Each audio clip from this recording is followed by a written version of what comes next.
Dans un petit village niché au cœur d'une vallée fertile mais appauvrie par des années d'exploitation, vivait Kadi, une jeune femme ambitieuse, à la peau d'ébène éclatante et aux yeux bruns vifs, reflet de sa détermination et de son amour pour la nature.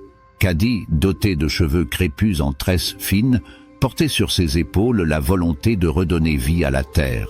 Depuis toute petite, elle observait son père, Amadou, un homme à la carrure imposante et à la barbe grisonnante, travaillait dur dans les champs, mais le monde qu'il connaissait semblait se faner. Amadou répétait souvent que la modernité avait épuisé la terre et que leur petit lopin, hérité de ses ancêtres, ne pourrait plus jamais nourrir les générations futures. Il croyait fermement que le temps de prospérité du village était révolu. Mais Kadi, inspirée par ses lectures et ses rêves de changement, refusait d'abandonner. Elle voyait l'avenir d'une autre manière.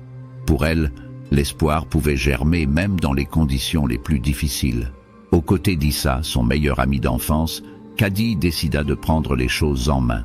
Issa, bien que pragmatique et souvent méfiant face aux innovations de Kadi, avait appris à lui faire confiance. Ils partageaient un lien presque fraternel, ayant grandi ensemble, et même si Issa avait des doutes, il savait que si quelqu'un pouvait réussir là où tant d'autres avaient échoué, ce serait Kadi. Ensemble, ils entreprirent une tâche monumentale, régénérer la terre, mais cette fois-ci en utilisant des techniques durables et respectueuses de l'environnement. Les premiers mois furent marqués par une série d'échecs décourageants. La terre, aride et dure comme la pierre, résistait à tous leurs efforts. Les graines qu'ils plantaient semblaient refuser de germer, et le soleil implacable brûlait les cultures naissantes. Issa, voyant sa meilleure amie s'épuiser jour après jour, lui proposa de chercher des solutions plus faciles. Mais Kadi, convaincu que la voie de la durabilité était la seule solution à long terme, persista. Elle passait ses soirées à étudier des ouvrages sur la permaculture, l'agroforesterie et la gestion de l'eau. Elle explorait des techniques ancestrales oubliées, qu'elle mêlait à des pratiques modernes, tout en testant différentes façons de capter et de retenir l'eau dans le sol sec. Mais malgré tous ces efforts, la communauté restait sceptique. Parmi les plus grands détracteurs de Kadi se trouvait Seydou, un homme influent du village. D'une voix grave et autoritaire, il répétait que les méthodes traditionnelles de culture étaient les seules à fonctionner. Il était convaincu que les nouvelles idées de Kadi, aussi innovantes soient-elles, étaient vouées à l'échec. Nos ancêtres ont cultivé ces terres de la même manière depuis des générations. Pourquoi changer maintenant ? Lançait-il lors des réunions publiques. Seydou, tout comme une grande partie du village, se méfiait du changement. Le succès des premières tentatives de Kadi était si limité que beaucoup ne voyaient pas l'intérêt de s'aventurer sur ce chemin incertain. Mais malgré ces critiques, Kadi continua d'organiser des rencontres pour partager ses connaissances. Elle croyait fermement que l'éducation était la clé pour briser le cycle de la dégradation.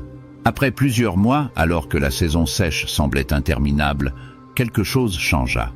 Un matin, alors que Kadi et Issa se promenaient dans les champs, ils aperçurent une petite pousse verte perçant le sol sec. Cette minuscule plante représentait bien plus qu'un simple succès agricole. Elle était le symbole de la résilience, du travail acharné et de la foi. Amadou, qui avait toujours gardé un regard distant et protecteur sur sa fille, ne put cacher son émotion en voyant les premiers signes de vie sur cette terre jadis stérile. Il s'approcha de Kadi, posa sa main sur son épaule et lui dit « Tu as prouvé que la terre n'est pas maudite, ma fille. Elle avait seulement besoin qu'on y croie à nouveau. » Ces mots renforcèrent encore plus la détermination de Kadi. Oh, ces mots. Au fil des années, les champs autrefois déserts se transformèrent en jardins luxuriants. Les arbres fruitiers portaient des fruits abondants, et les systèmes de gestion de l'eau que Kadi et Issa avaient mis en place permettaient une meilleure irrigation, même pendant les périodes de sécheresse. Les jeunes du village, impressionnés par les résultats, commencèrent à adopter les méthodes de Kadi, séduits par l'idée de construire un avenir meilleur et plus résilient. Seydou, qui avait autrefois raillé les efforts de Kadi, finit par reconnaître la valeur de son travail. Lors d'une réunion publique, il prit la parole pour la première fois depuis longtemps, mais cette fois, son ton était respectueux.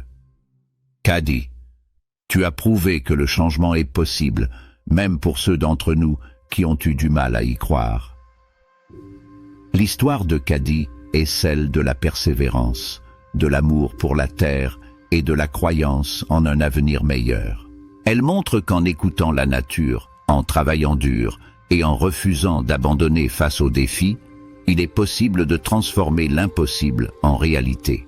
Son histoire est un rappel puissant que la durabilité ne se construit pas en un jour, mais à travers des années de petits efforts cumulés, de patience et d'une foi indéfectible en un avenir plus vert.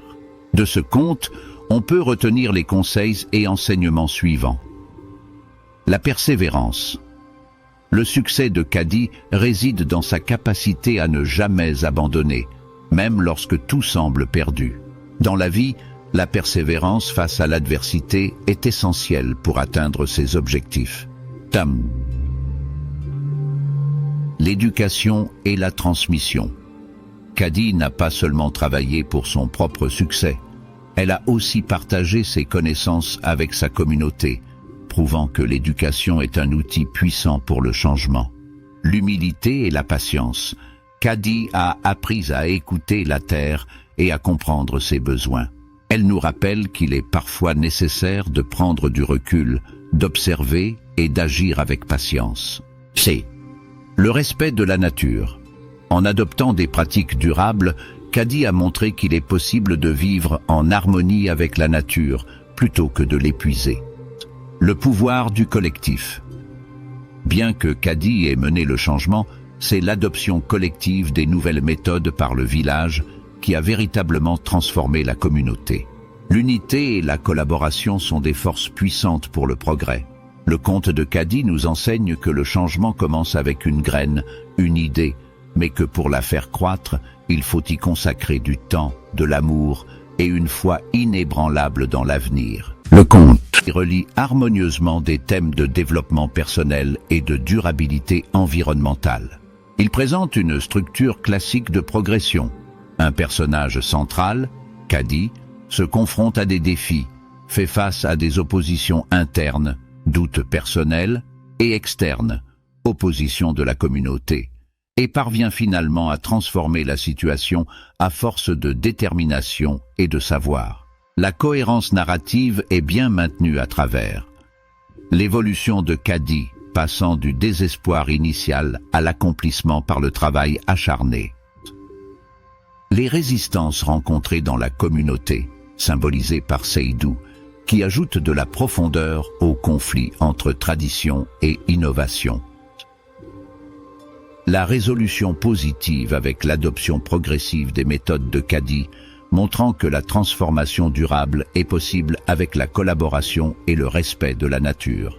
Le conte utilise des métaphores agricoles, les semences, les pousses vertes, la gestion de l'eau, pour illustrer des concepts universels. Le changement est lent mais possible, et les efforts continus finissent par porter leurs fruits.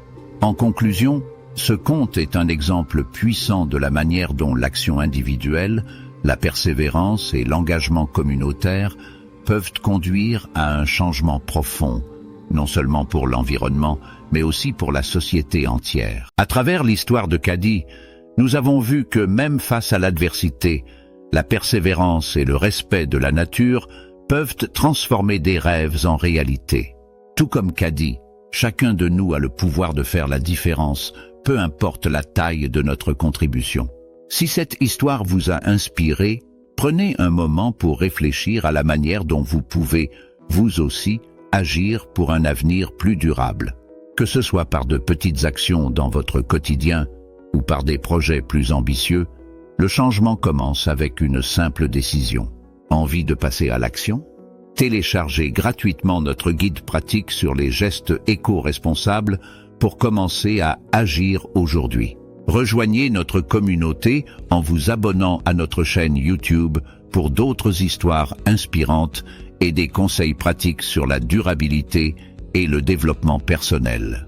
Ensemble, nous pouvons créer un avenir meilleur, une graine à la fois.